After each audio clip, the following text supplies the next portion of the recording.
भाई आज मेरी कन्फ्यूजन की इंतहा हो जानी है, मुझे पक्का पता है। अस्सलाम वालेकुम। उम्मीद है कि आप सारे लोग खैरियत से होंगे। तो यार, जैसे कि आपको मेरे पिछले व्लॉग से पता है कि मैं इस वक्त कनाडा में मौजूद हूँ और यहाँ पे होना इतनी बड़ी बात नहीं है जितना यहाँ पे पहुँचना बड़ी बात है। तो आज इसी सिलसिले में बात करेंगे। ये वीडियो थोड़ी सी हटके होगी, बल्कि काफ़ी हटके। और कहते हैं ना कि मंजिलों को क्या ख़बर, रास्ते ने मुझसे क्या क्या कुछ खोया। तो इसी सिलसिले में बात करेंगे।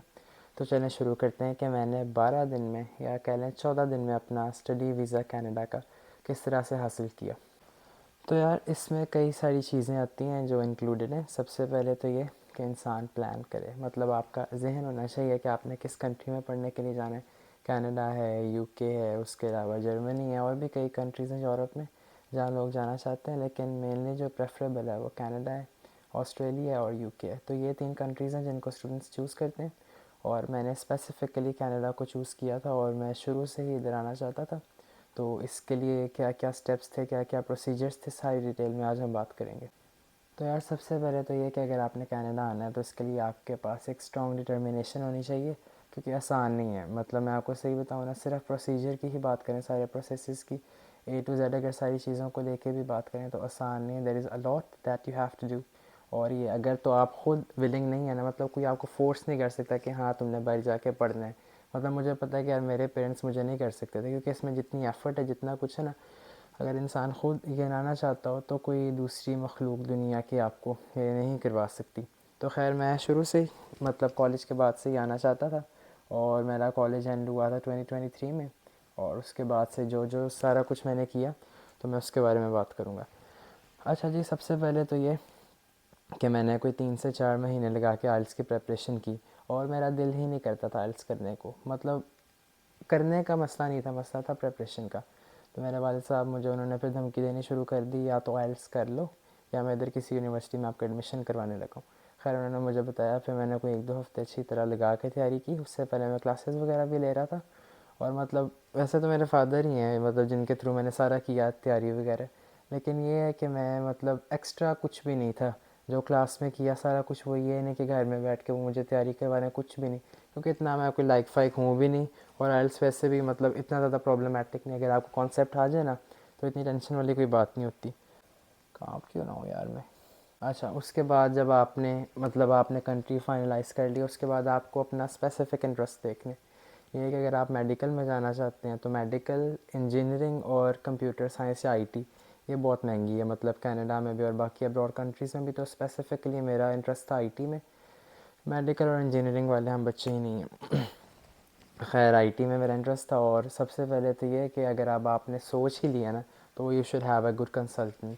तो मैंने जिनके थ्रू करवाया उनकी सारी डिटेल्स आपको यहाँ पे मेंशन मिल जाएंगी। ताहिर उनका नाम है और लाहौर में उनका ऑफिस है। अगर आप चाहें विज़िट भी कर सकते हैं और आप कॉल भी कर सकते हैं। आप मेरा रेफरेंस दे दीजिएगा। और मतलब ये कहते हैं ना, यार एक बहुत सियाना बंदा, वो उस किस्म का बंदे हैं। तो मतलब मैंने काफ़ी चीज़ें नोटिस की, सारा कुछ जिस तरह से इसमें काफ़ी कुछ है। मतलब कई आपने ऐसे हैंड आउट्स फिल करने, कई डॉक्यूमेंट्स हैं तो वो खुद ही जाना मुझे बताते थे कि आपने ये फिल करके मुझे आपने सबमिट करवाना है। और मैं उसी तरह से करवाता था। अच्छा, अब जिस तरह से मैं कंप्यूटर साइंस में आना चाहता था, तो उन्होंने मुझे मेरी फील्ड से रिलेटेड यूनिवर्सिटीज़ बताई, उनका स्कोप बताया, सारा कुछ। और यूनिवर्सिटीज़ को मैंने चूज़ किया कि किस सिटी में जाना है। मैंने 2 से 3 यूनिवर्सिटीज़ चूज़ की। उसके बाद हर यूनिवर्सिटी में एडमिशन करवाया। और एडमिशन के लिए कुछ डॉक्यूमेंट्स रिक्वायर्ड थे, और वो क्या क्या थे। वो डॉक्यूमेंट्स थे जी, एक तो आपका आइल्स, वो आपका होना चाहिए नो लेस दैन 6 मैन, और ओवरऑल 6.5 होना चाहिए। तो कोई भी बंदा नॉर्मल इंग्लिश अगर बोलता है, समझता है, तो उसके लिए 6.5 इतना बड़ा इशू नहीं होना चाहिए। और दूसरी चीज़ ये कि आपको आपका पासपोर्ट चाहिए, बहुत इतना कोई नहीं है, पासपोर्ट वगैरह सबके पास ही होता है। और आपके स्टडी डॉक्यूमेंट्स, अगर आपने इंटरमीडिएट यानी कि कॉलेज के बाद आना है ना, तो आपको आपके मैट्रिक की सनद, मैट्रिक का रिज़ल्ट कार्ड ऑफिशियल, और फर्स्ट सेकेंड सॉरी कॉलेज की सनद और कॉलेज का ही रिज़ल्ट कार्ड यानी कि सेकेंड ईयर जो आपको बोर्ड की तरफ से मिलता है, ये आपको रिक्वायर्ड है साथ आपके। और उसके बाद आपका आईडी कार्ड वगैरह इस तरह के 1-2 डॉक्यूमेंट्स हैं। तो आप उसके बाद एडमिशन के लिए अप्लाई कर सकते हैं। और कनाडा में हर यूनिवर्सिटी की डिफरेंट फ़ी, एडमिशन फ़ी कुछ की $70 है and it goes up to like 150। और इस तरह से आपने एडमिशन फ़ी जो है ना जमा करवानी है। उसके बाद आपका एडमिशन वहाँ पे होगा और फिर आपको मतलब यूनिवर्सिटी आपके डॉक्यूमेंट्स देखेगी, सारा कुछ। उसके बाद आपको ऑफ़र लेटर प्रोवाइड करें। यूनिवर्सिटी में अप्लाई करें और कोशिश करें कि 2 यूनिवर्सिटीज़ में मिनिमम अप्लाई करें। उसके बाद जी जब आपको एक दफ़ा ऑफ़र लेटर मिल जाए, यूनिवर्सिटी की तरफ से रिस्पॉन्स मिल जाए, तो आपने फ़ाइनलाइज़ करना है। अगर आपको दोनों की तरफ से मिल गया तो आपने ये फ़ाइनलाइज़ करना है कि आपने मतलब किस वाली में एडमिशन करवाना है। अगर तो आपको एक ज़्यादा बेहतर लग रही है दूसरी से, तो आप उसकी जो है फ़ी पे करें, और फ़ी पे करने का एक पूरा मेथड है। आपको एक ऑफ़र लेटर मिलेगा, उसके बाद आपने बैंक में जाना है और आपने रिसीट वगैरह सारी जनरेट करवानी है। उसके लिए कंसल्टेंट ही है, मतलब ये चीज़ें इंसान ख़ुद बहुत मुश्किल है करना, वो बेहतर जानता है, उनका रोज़ का काम है, तो वो आपको जो है बेहतर तरह से गाइड कर सकते हैं। और उसके बाद आपने जब फ़ी वगैरह जमा करवा दी तो आपको कंफर्मेशन मिलेगी, और कंफर्मेशन मिलने के बाद आपका मेडिकल टेस्ट होगा। और मेडिकल टेस्ट में इस तरह से है कि कनाडा के लिए 3 से 5 किस्म के टेस्ट होते हैं। मुझे याद है मेरा हुआ था नवंबर में, और उसमें काफ़ी चीज़ें थी, मतलब उसमें आपके डिफरेंट टाइप के टेस्ट आते हैं, और वो सिर्फ ये देखना चाहते हैं कि आप फ़िट हैं कि नहीं। और तकरीबन 4 से 5 घंटे मुझे लग गए थे। मुझे अभी भी याद है, सुबह मैं गया था 8 बजे और तकरीबन 2 ढाई बजे मैं फ़ारिग हुआ था। अच्छा जी, एक दफ़ा आपका मेडिकल रिपोर्ट्स वगैरह आ गई, उसके बाद आप अपना वीज़ा फ़ाइल करेंगे, और वीज़ा फ़ाइल करने के लिए भी आपको कई सारे डॉक्यूमेंट्स रिक्वायर्ड हैं। और उसमें सबसे पहले तो आती है जी आपकी एफ़आरसी फैमिली रजिस्ट्रेशन सर्टिफिकेट। ये आपको नादरा से मिल जाएगी। अगर आप इंडिया से हैं तो आपको मतलब आपके जो भी है ना, जब आईडी कार्ड वगैरह जहाँ से बनता है तो आपको बना देंगे। उसके बाद आपको चाहिए है आपका पुलिस कैरेक्टर सर्टिफिकेट, यानी कि ये कि आप मतलब किसी किस्म का कोई आपका क्रिमिनल रिकॉर्ड तो नहीं है, ये साथ अटैच करेंगे। उसके बाद आपको चाहिए अपना बर्थ सर्टिफिकेट, यानी कि वो सबके पास ही मौजूद होता है बर्थ सर्टिफिकेट। और उसके बाद आपकी कोविड वैक्सीनेशन पहले थी, आप पता नहीं ये रिक्वायर्ड है नहीं है, या आपको बेहतर है कंसल्टेंट ही गाइड करेंगे। और फिर डोमिसाइल है कि जिस जगह पे आप रहते हैं, जो आपने एड्रेस दिया है, क्या वो आपका एग्जैक्ट एड्रेस है, उसका प्रूफ होता है। उसके बाद आपके आयल्स, आपके एजुकेशनल डॉक्यूमेंट्स, आपने अगर फ़ी वगैरह मतलब जिस समय मैंने एसटीएस के थ्रू करवाया था तो मैंने वहाँ पे $20,000 सबमिट करवाए थे। लेकिन अब इशू ये है कि एसटीएस बंद हो चुका है, और एसटीएस नॉन एसटीएस वीज़ा सिर्फ फ़ाइल होगा। और नॉन एसटीएस वीज़ा में ये है कि मैक्सिमम वेटिंग टाइम 3 मंथ्स का है वीज़ा के लिए। और आपको आपका मुकम्मल पासपोर्ट चाहिए। अगर पहले भी आपका कोई पासपोर्ट था, तो मेरे 2 पासपोर्ट्स थे, और मैंने दोनों ही मुकम्मल तौर पर स्कैन करके साथ लगवाए थे। और एक एसओपी होती है, एसओपी में सारा कुछ लिखा होता है कि आप क्यों जाना चाहते हैं, आपका पर्पस क्या है, स्टेटमेंट ऑफ पर्पस उसे कहते हैं। और इसमें काफ़ी डिटेल्स आते हैं, वो कंसल्टेंट अपने तौर पे लिखते हैं, और आपके इंटरेस्ट से और आपसे रिलेटेड जितनी भी इंफॉर्मेशन है वैलिड, उसमें ऐड करते हैं।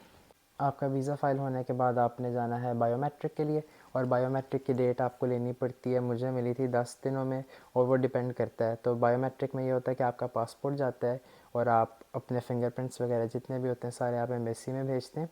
उसके बाद आपका जो वीज़ा पे जिसे कहते हैं ना वर्किंग शुरू होती है, आपके वीज़ा फ़ाइल करने के बाद ये आपका जो है ना बायोमेट्रिक वगैरह होते हैं।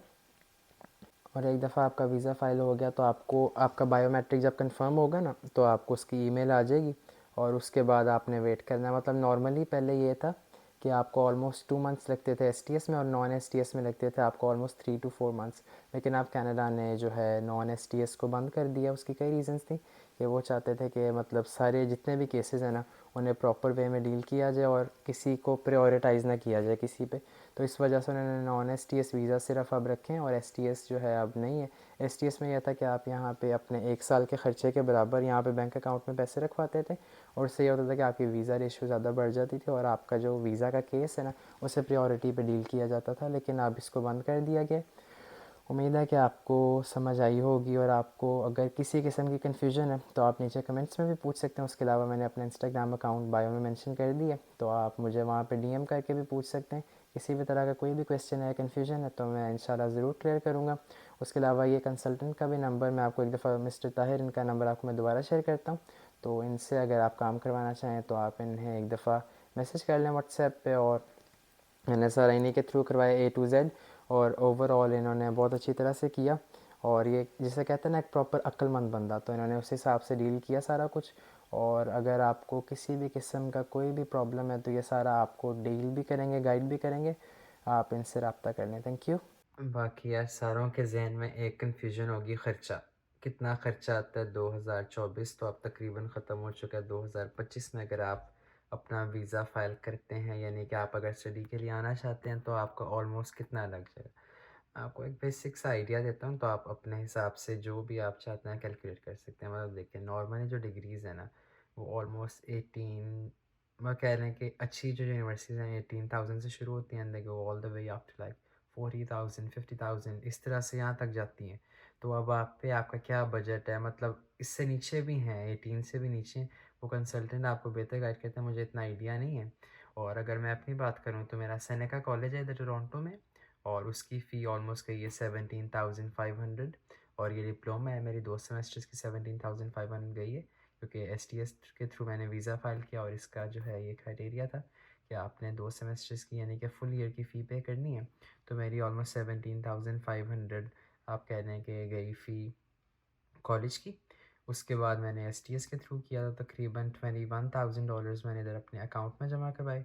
ये दोनों अगर पाकिस्तानी ऐड किए जाएँ तो ऑलमोस्ट बन जाते हैं 7 मिलियन 7.5 मिलियन इस तरह।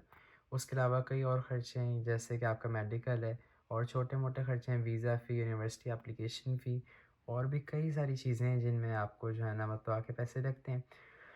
और उसके अलावा एक और चीज़, जब आप यहाँ पे आते हैं आपको फ़ौरन आपका वो 21 या 22,000 नहीं मिलता। अब तो एसटीएस स्टाफ भी नहीं है, तो आपको यहाँ पे भी अपने ख़र्चों को देखने के लिए साथ पैसे लाने पड़ेंगे। तो आप पे डिपेंड करता है कि आप कितने पैसे लाते हैं, आपके लिए उतनी आसानी हो। तो एसटीएस के साथ ऑलमोस्ट अगर बात की जाए पाकिस्तानी रुपीज़ में तो 1 करोड़ लग गया, और अगर इसको कैनेडियन डॉलर्स में करें तो ये ऑलमोस्ट बन जाता है 50,000, और आपके एसटीएस बंद हो चुका है। तो अभी आपका रफली एस्टिमेटेड अगर बात की जाए तो 20 से 30,000 के दरमियान में लगेगा, अगर आप किसी नॉर्मल यूनिवर्सिटी में करते हैं। और अगर आप किसी अच्छी यूनिवर्सिटी में जाना चाहते हैं तो उस हिसाब से बढ़ता जाएगा। और रही बात जॉब्स की, तो यार जॉब्स का भी मुझे आइडिया नहीं, मुझे यहाँ पे पहुँचे हुए तकरीबन 15 से 20 दिन हुए हैं। तो अभी तो मैं उस जगह पे भी नहीं हूँ जहाँ पे मैंने रहना है। तो कुछ दिनों में मैं वहाँ पे जाऊँगा टोरंटो, और आहिस्ता-आहिस्ता उसके बाद मुझे आइडिया होगा कि, क्योंकि मैंने जो सुना ना कि जॉब्स की जो मार्केट है काफ़ी सैचुरेटेड है। मतलब job opportunities as compared to in the past काफ़ी कम है। तो जैसे-जैसे मुझे आइडिया होगा, कोई जॉब मिलेगी, जैसे मुझे कुछ पता चलेगा, तो मैं आप लोगों को लाज़मी अपडेट करूँगा। तो यार इस वक़्त मैं बाइक खड़ा हूँ और तकरीबन -14-15 टेम्परेचर है।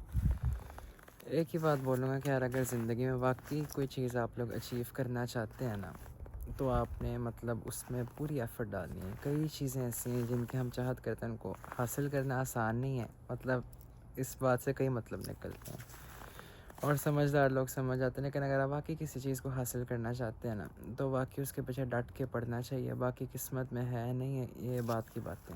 लेकिन बीइंग अ मैन, आपको अपनी पूरी एफ़र्ट डालनी चाहिए ताकि आप उसको हासिल कर सकें। और आप लोग देख सकते हैं इस वक्त कितना खूबसूरत मंज़र है। आज ही बर्फ़ पड़ी है और काफ़ी ठंड है। मैं एक ही हुडी पहन के बाहर आया हूँ, और ये पीछे बिल्कुल साफ़ आसमान है, ऐसे जैसे जो है ना बादल हैं ही नहीं। सितारे ऊपर नज़र आ रहे हैं या नहीं, वो पीछे चाँद है, और बहुत खूबसूरत है। तो अगर आप लोगों की भी ये मंज़िल है तो मेहनत करें, इंशाल्लाह, क्यों नहीं।